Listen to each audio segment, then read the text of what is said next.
যুদ্ধকালীন সময় রাষ্ট্রপ্রধানরা সাধারণত নিজেদের দায় কমিয়ে দেখানোর চেষ্টা করেন। অনুশোচনা বা ক্ষমা স্বাভাবিকভাবেই সীমিত থাকে, কিন্তু ইরানের প্রেসিডেন্ট মাসুদ পেজেশকিয়ান গত শনিবার এমন একটি পদক্ষেপ নিয়েছেন যা মধ্যপ্রাচ্য ও আন্তর্জাতিক রাজনৈতিক মহলে চমক সৃষ্টি করেছে। তিনি সরাসরি প্রতিবেশী আরব দেশগুলোর কাছে বলেন, ইরানের পদক্ষেপে প্রভাব পড়া প্রতিবেশী দেশগুলোর কাছে আমি ব্যক্তিগতভাবে ক্ষমা চাইছি। আমাদের কোনো দেশের উপর হামলার কোনো ইচ্ছা নেই।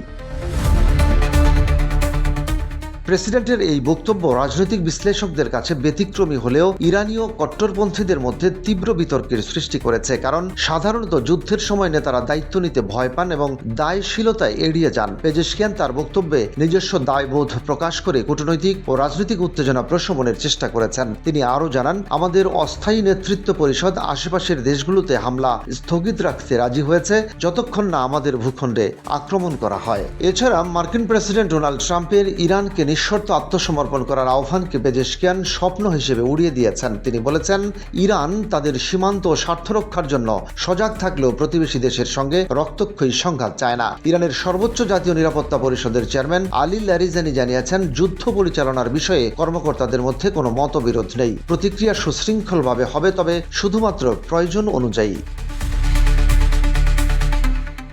রাজনৈতিক বিশ্লেষকরা বলছেন, প্রেসিডেন্টের এই ক্ষমা মূলত আন্তর্জাতিক কূটনৈতিক চাপ ও মধ্যপ্রাচ্যের আঞ্চলিক স্থিতিশীলতা বজায় রাখার উদ্দেশ্যে নেওয়া পদক্ষেপ। বিশেষ করে ইরান, যুক্তরাষ্ট্র ও ইসরায়েলের মধ্যকার সংঘাতের মধ্যে পেজেশকিয়ানের এই পদক্ষেপ প্রভাবশালী দেশগুলোকে আশ্বাস দেয় যে ইরান আঞ্চলিক শান্তি বিঘ্নিত করতে চায় না। ইন্টারন্যাশনাল মিডিয়া এবং কূটনৈতিক মহলও এই পদক্ষেপকে গুরুত্বের সঙ্গে দেখছে। মার্কিন ও ইউরোপীয় কর্মকর্তারা মনে করছেন, এটি ইরানের অভ্যন্তরীণ রাজনৈতিক ভারসাম্য এবং কট্টরপন্থীদের সঙ্গে সমন্বয় রক্ষার একটি চেষ্টাও হতে পারে। অন্যদিকে দেশীয় রাজনৈতিক বিশ্লেষকরা বলছেন, এই অবস্থায় প্রেসিডেন্টের বক্তব্য কট্টরপন্থী অংশকে ক্ষুব্ধ করেছে, যা সামরিক ও রাজনৈতিক সিদ্ধান্ত গ্রহণে জটিলতা তৈরি করতে পারে।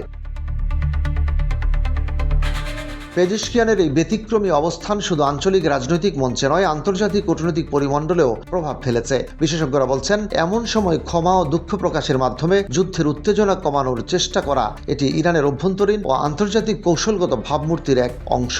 রয়টার্স জানিয়েছে, মার্কিন পররাষ্ট্র মন্ত্রণালয়ের সঙ্গে যোগাযোগ করা হলেও তারা তাৎক্ষণিক কোনো মন্তব্য করেনি। এই পরিস্থিতিতে মধ্যপ্রাচ্য ও ইরানীয় রাজনৈতিক মহলে এক প্রকার দ্বন্দ্ব মিশ্রিত ধীর স্থিরতা তৈরি হয়েছে। পেজেশকিয়ানের এই পদক্ষেপ কি আসলে শান্তি আনবে নাকি কট্টরপন্থীদের সঙ্গে সংঘাত বাড়াবে, এই প্রশ্ন এখনও উন্মুক্ত।